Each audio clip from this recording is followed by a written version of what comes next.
Здравствуйте! В эфире передача «Кинолетопись Якутии». И сегодня речь пойдет о легендарном якутском фильме «Тайна предков», который вышел на экраны Советского Союза в 1972 году. Купец, пороха дай, муки дай. Все ждут, а я за это принесу тебе желтых камней.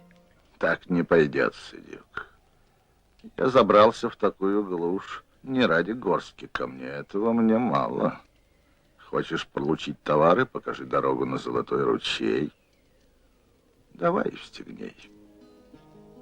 Я томлюсь, я страдаю, несчастный, день и ночь поцелуя я жду, погибаю. Не отворачивайся, купец. Я принесу тебе желтых камней, сколько ты прикажешь. Я жду. Только дай нам муки и пороха. И сегодня в студии аудиовизуального центра замечательные гости. Дочь исполнителя главной роли фильма «Тайна предков», народного артиста Советского Союза Светлана Дмитриевна Ходулова. И дочь сценариста фильма «Тайна предков», родоначальника якутской кинодраматургии Льва Львовича Габышева Лира Львовна. Здравствуйте.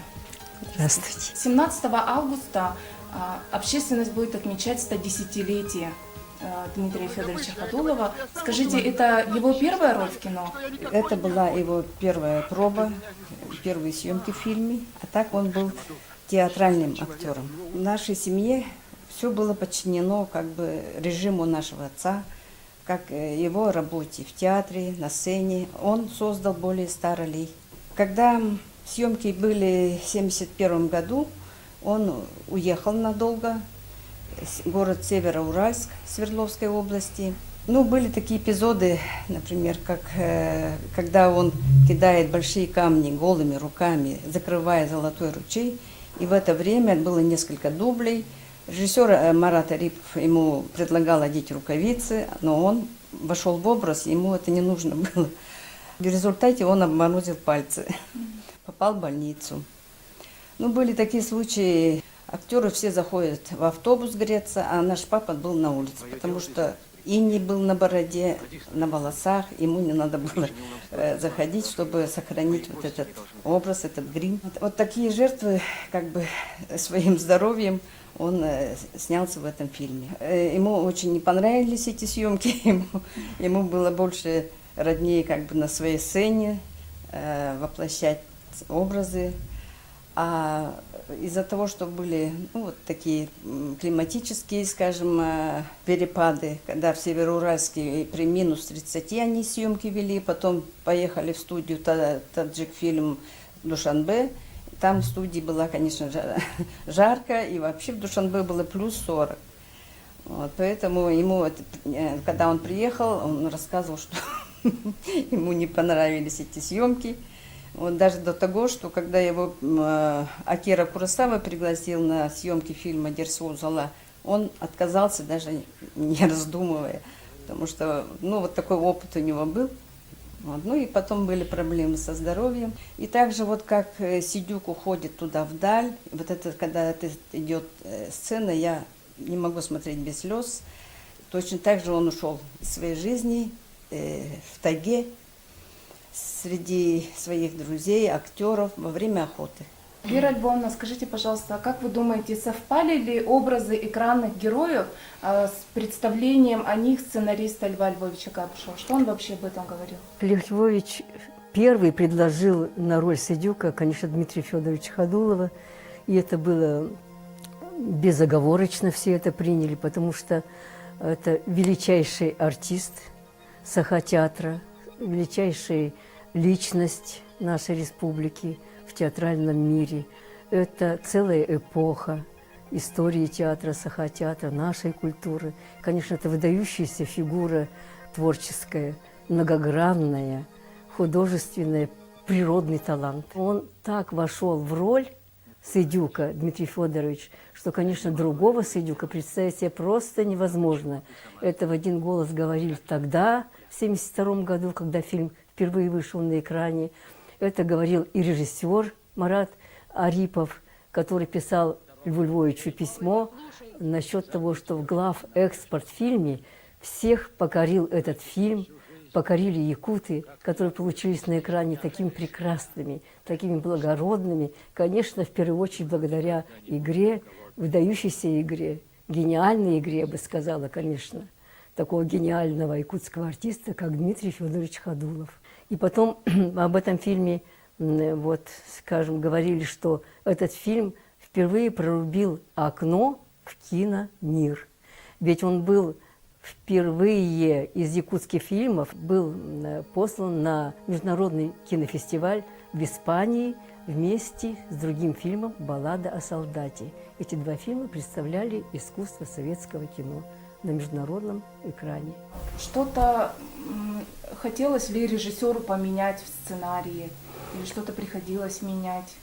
Конечно, приходилось, потому что уже к 65-му году отец уже написал сценарий, и затем он 4 раза перекраивался, он менял и название, менял. Вообще была задумка такая у него, что молодой главный герой Ибанча, не приняв сторону ни красных, ни белых, сам Сарапас уходит в тайгу в поисках своей судьбы. А режиссер, конечно, по тому времени, конечно, нужно было определяться, в какой герой, в какую сторону идти, или к белым, или к красным. Поэтому, конечно же, в конце они остаются с красными, в фильме это видно, ясно, финал об этом говорит, и последний кадр. Вот. Хотя это явно не показано, и не говорят там герои, не декламируют, не манифестируют. Вот. Ну, это был ясно такой фильм, конечно, в духе своей эпохи, времени. Светлана Дмитриевна, а с кем еще из главных актеров фильма вы знакомы? С Наташей Шестаковой мы учились в одной школе, школа номер 8 города Якутска. Потом мы с ней занимались в кружке художественной гимнастики в Дворце пионеров, так раньше назывался Дворец детства. Вот. И, конечно, с Анатолием Васильевым лично, конечно, я не была знакома, но у меня вот такое как бы восприятие, то, что во время съемок он и в своих воспоминаниях написал, что Дмитрий Федорович для него был примером, как работать над образом, как вообще был, какой он был человек, что там у них была труппа интернациональная, и русская Татьяна Конюхова, и литовец Антонас Габринас, и наши якутские актеры. И невзирая на это, папа во время перерыва съемок, оказывается, много декламировал, читал стихи, и даже, естественно, образ Отелло. И то, что там были и русские, и литовцы, и казахи, и даже Ли Янсу, кореец. Да, кореец. Все понимали, о чем он говорит. Дорогие товарищи, сейчас я продолжаю свою работу над ролью Отелло.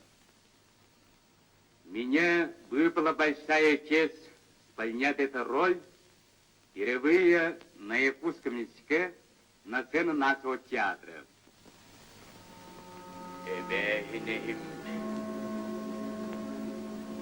Честь карстабыла. Сыттыгырай қаллан, аттықпын сатабын, өр бұруйкүн, сиреттен сотылуқтақ,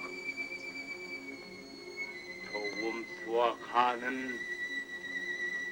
етін табағыттым суа, кере жақтары, нарын жақтары.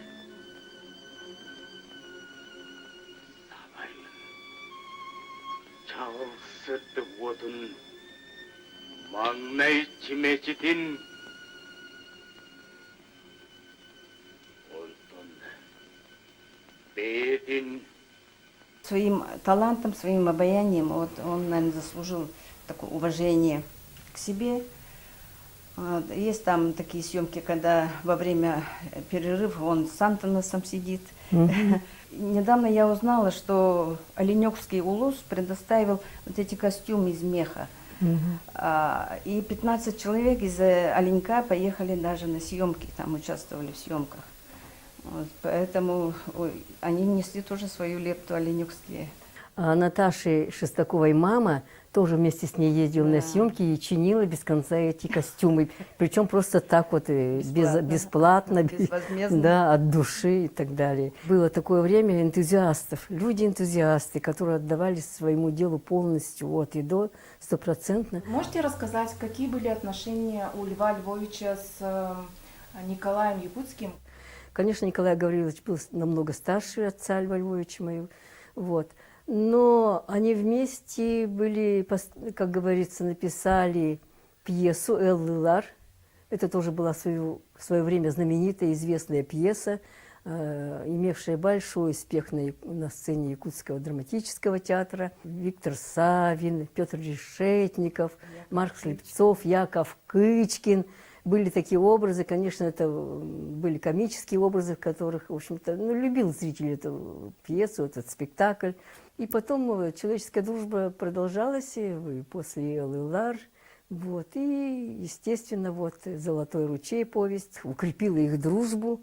И я думаю, что Николай Гаврилович был счастлив, потому что он единственный из писателей, из того поколения писателей старейшего, который удостоился экранизации своего произведения и увидел этот фильм.